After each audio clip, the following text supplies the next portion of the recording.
Bonjour, je m'appelle Brigitte Darling. Je ne suis pas connue du public. Pourtant, je souhaite me rallier aux côtés d'Éric Cantona lorsque, voici quelques semaines, il nous a suggéré de retirer notre argent de la banque. Puisque c'est l'argent qui gouverne le monde, selon lui, ce serait une manière intéressante de faire vaciller le système.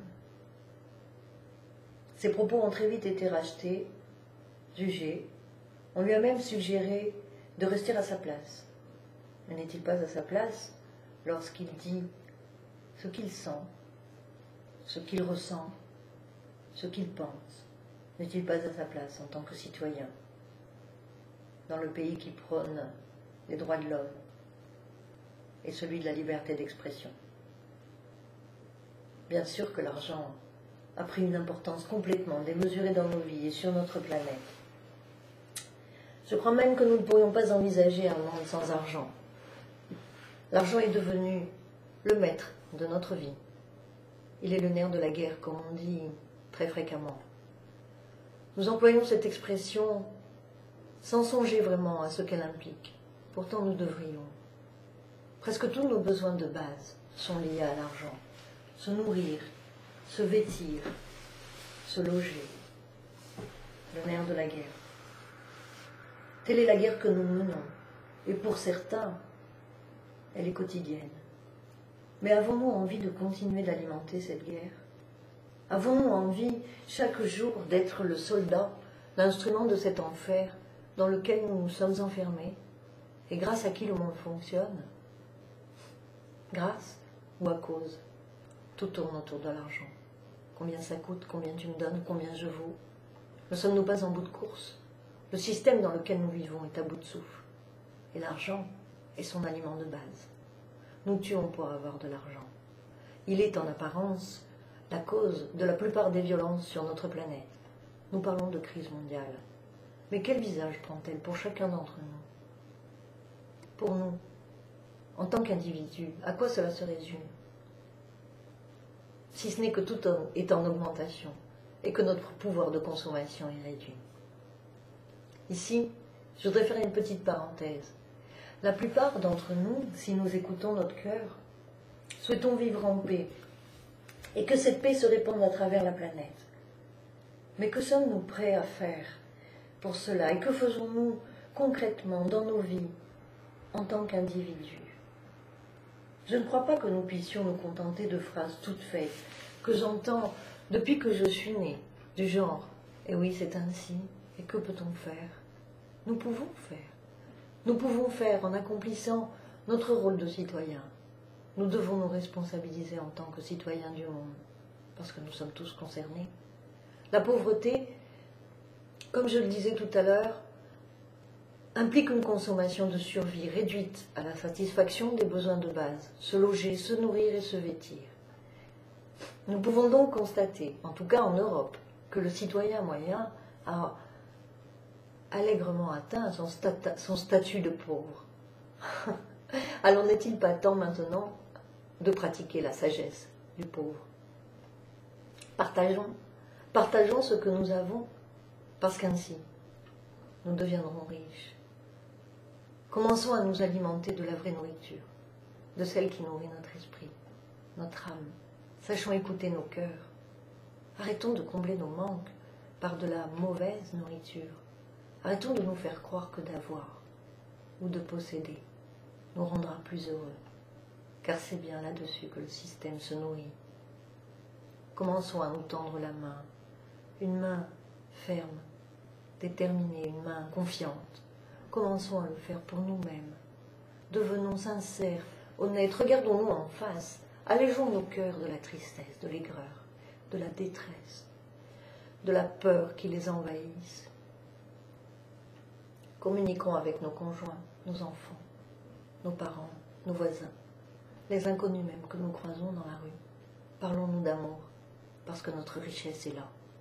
Nous sommes riches, et nous ne le savons pas.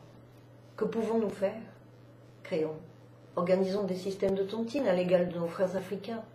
C'est une façon de réunir l'épargne de tous au profit de chacun. C'est un système qui est vieux comme le monde, qui fonctionne parfaitement, parce qu'ici, L'argent trouve sa juste place, si tant est qu'il en ait une. Il trouve sa juste place dans le sens qu'il circule, tout simplement. Cela fonctionne lorsque les personnes sont honnêtes et solidaires. Que pouvons-nous faire? Être vigilants à consommer un minimum, par défaut pour certains, par choix et solidarité pour d'autres. Invitons gentiment les êtres qui détiennent le pouvoir, que nous leur accordons, à devenir un peu plus hommes et un peu moins hommes de pouvoir. Que peut-on faire? Cessons de voter. Je ne parle pas de bulletin blanc ou de vote par défaut, je dis bien cessons de voter, ne votons plus. Je sais bien que les générations passées se sont battues pour obtenir ce droit. Pourtant, aujourd'hui, si nous souhaitons être entendus réellement, nous devons l'exprimer clairement et pacifiquement. C'est ensemble que nous pouvons œuvrer à un monde meilleur. À faire de notre terre une terre d'accueil. C'est maintenant. Vous verrez que les idées nouvelles viendront, simplement parce que nous sommes créatifs. Surtout quand il s'agit d'améliorer nos vies en leur donnant du sens, de la cohérence. Alors que peut-on faire? Réunissons-nous pour trouver des solutions, chacun dans nos régions, nos villes, nos villages, nos quartiers. Commençons à partager nos idées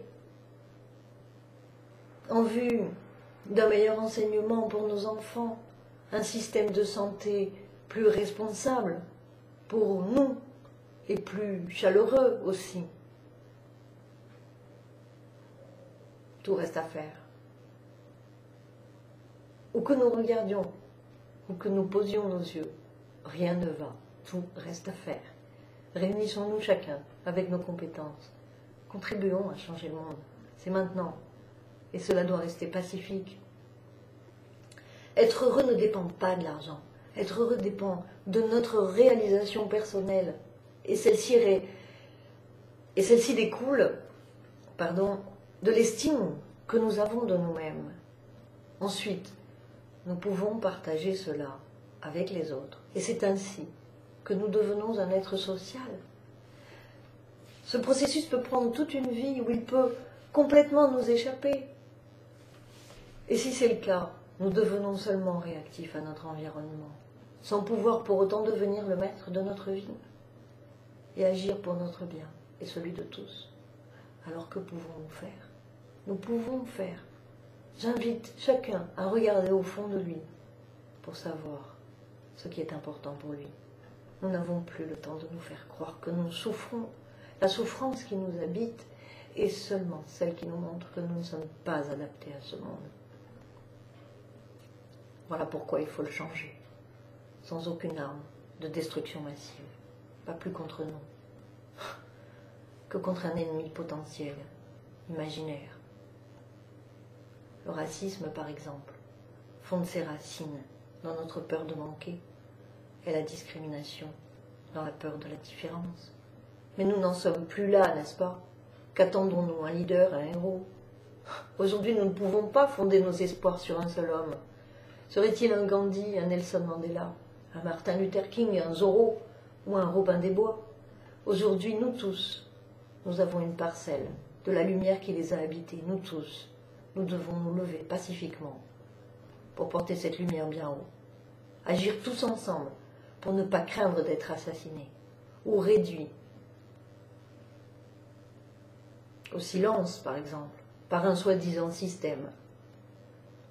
Je dis soi-disant, parce que le système n'est pas une entité à part entière. Le système ne fonctionne pas en dehors de nous. Il n'existe pas sans nous. Nous nous donnons à lui, et nous sommes son aliment de choix, le seul. Tantôt chair à canon, consommateur toujours, et producteur, procréateur, pour perpétuer la race, l'espèce.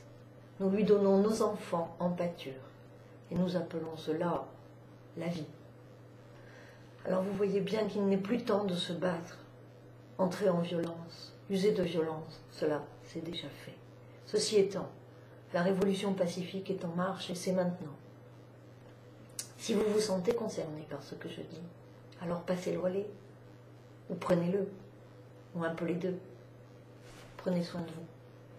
Merci de votre attention.